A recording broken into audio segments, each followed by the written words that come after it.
Hello Capricorn, this is foxastrologyjon Tarot here with your astrology and tarot report for September 2019. Here we have the love report, so this is focused more on love and relationships. Be sure to check out the general one if you're interested in more of a broad perspective about these transits. There's a link in the description below that will take you directly to the Capricorn general one. As well as a link to a playlist which will have all the signs for both the love readings and the general readings. So check those out. Be sure to find your ascendant sign if you're watching this because you have a Capricorn sun or moon sign. Be sure to check the signs for each of those positions in your natal chart, as the sun sign will be more about your regular energy levels and maybe some changes in that, as well as your moon sign would cover more what's happening emotionally for you, and the ascendant sign, because I can tell a lot more about your natal chart from your ascendant sign, I'll know a little bit more about your houses, which will give me some deeper insights into your month and how that's going to be going for you. So starting off on the 2nd, we have a couple of different transits all happening on September 2nd. We have Venus squaring Jupiter, we have the Sun in conjunction with Mars, and we have a T-square between Venus and Jupiter and Neptune. So seeing as we have a couple of squares to Venus, this could be a period where you're feeling a little off-center, a little scattered, especially when it comes to self-care, self-love,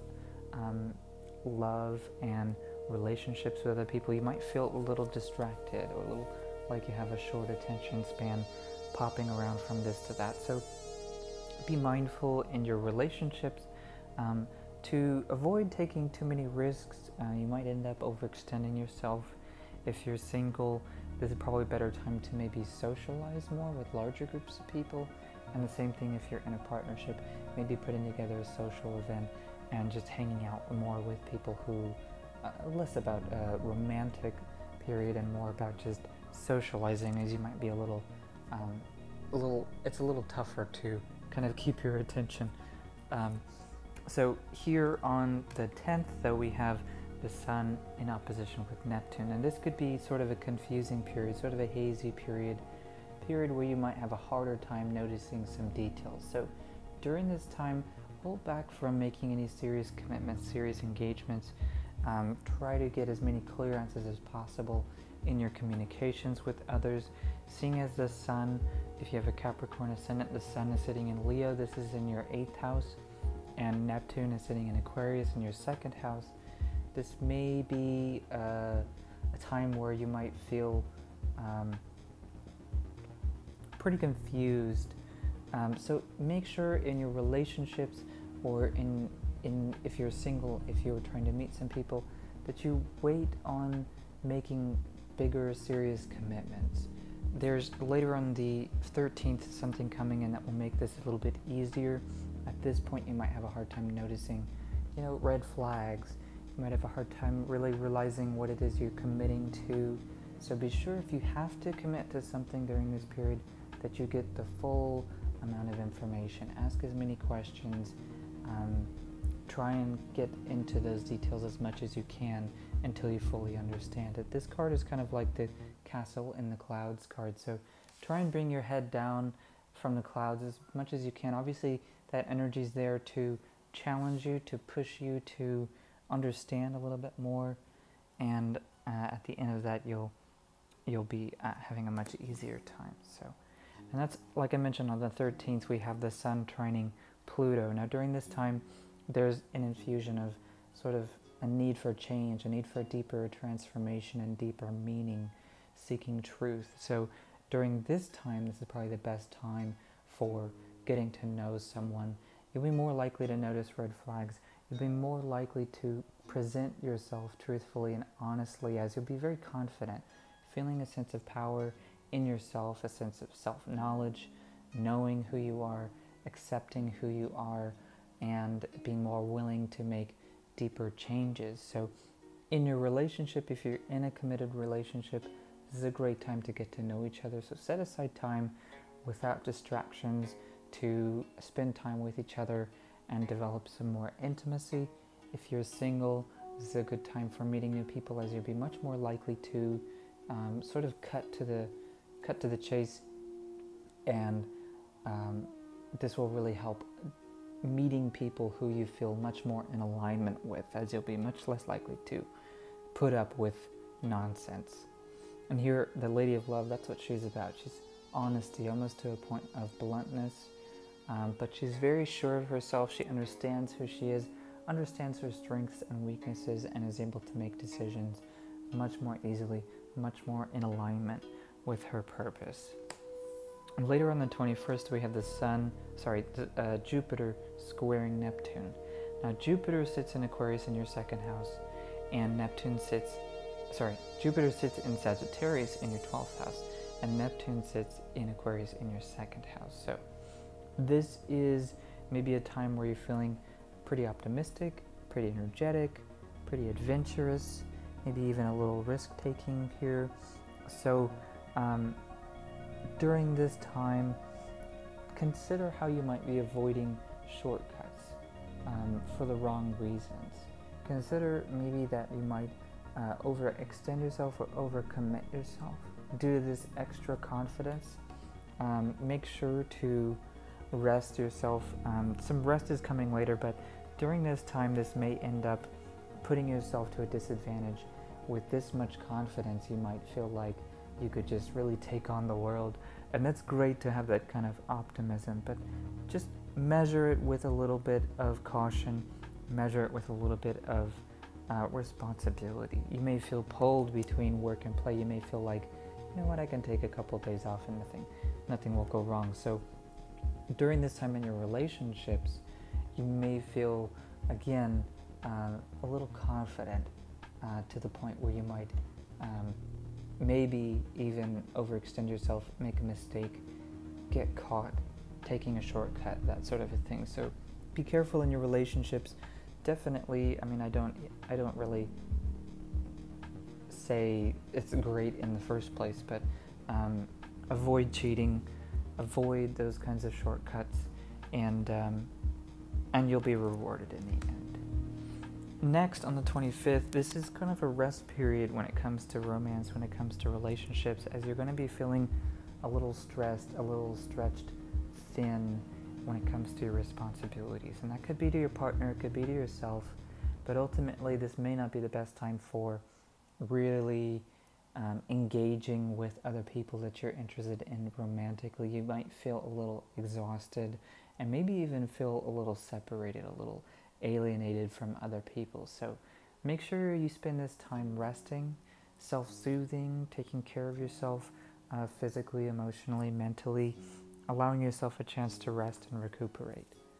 And finally, on the 30th, we have the Seven of Love, but in this case, reversed. Now that's because we have Pluto involved here. Pluto's squaring Venus.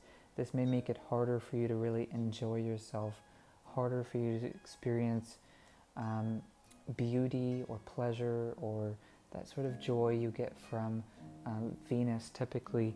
In a square with Pluto, this may be more of a struggle to accomplish, a struggle to feel like you have worked enough to let go and enjoy yourself. So here the key thing is, in relationships you may feel like a struggle to have some sort of position or have some sort of advantage. So be mindful if you're in a relationship, you may feel a little on edge with each other. You may feel, especially after this last transit, like you're putting in too much, and you may want to sort of measure your partner against your own works and whether or not they're doing enough versus you, or who's wearing the pants, or who's doing more work than the other. So be mindful of this. This may have you looking to think like, am I being manipulated? Am I getting my fair share, so to speak? So don't let this go by too much. You have to also keep in mind that this transit is really trying to show you how this struggle, how this even sort of an obsession can end up damaging both you and the people you're in relationships with. So sometimes you can want to win so much that you end up making a sacrifice. And take a look at that sacrifice before you make those decisions, before you make those calls. And also remind yourself of what you've already accomplished, what your progress already is. Maybe even look at ways you can take a look at your partner and think, what have they done for me, and be grateful for those things.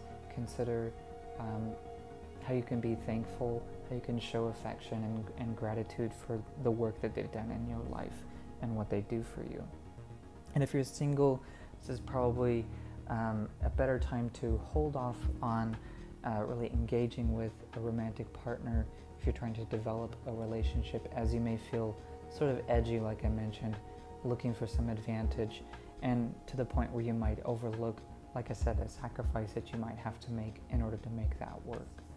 So there are a few struggles this week, sort of when it comes to relationships, but ultimately there's some great changes happening in the middle of the month with Pluto trining the Sun. It seems like a great time for a little bit of looking at yourself in terms of what it is you want in a partner, making some bigger changes. Maybe that has to do with, how you take care of yourself, how you see yourself, maybe where you're headed and what you're in alignment with. So after this month is over, I see a lot of really positive changes coming for you in terms of your relationships and how you relate to other people. More self-knowledge is always going to help in your relationships, as that really helps you to make better decisions, helps you relate to others more truthfully, and that will always help in the long run.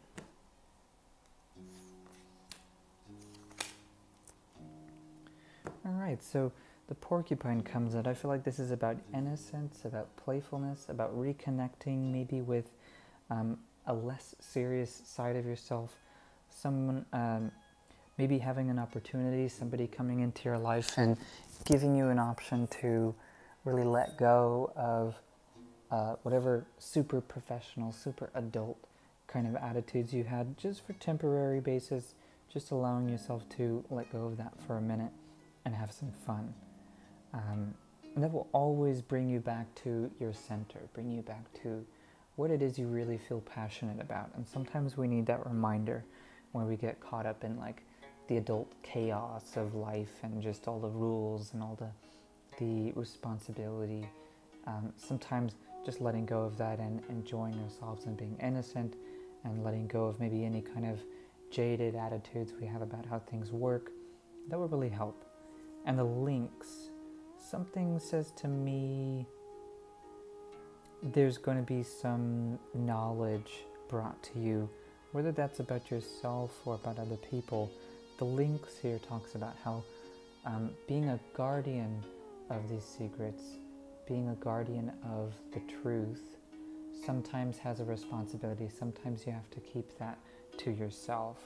So even though there are a lot of challenges during this time, with Pluto turning the Sun, with Pluto squaring Venus, I think the message here is to be cautious of what it is that you learn, to hang on to those secrets and use them really only to develop, really only to challenge yourself and grow yourself. I'm going to see just one more second if there's anything extra. Yeah, to try and be still, to really deeply pay attention to the revelations you get this month. So I think this is just a confirmation.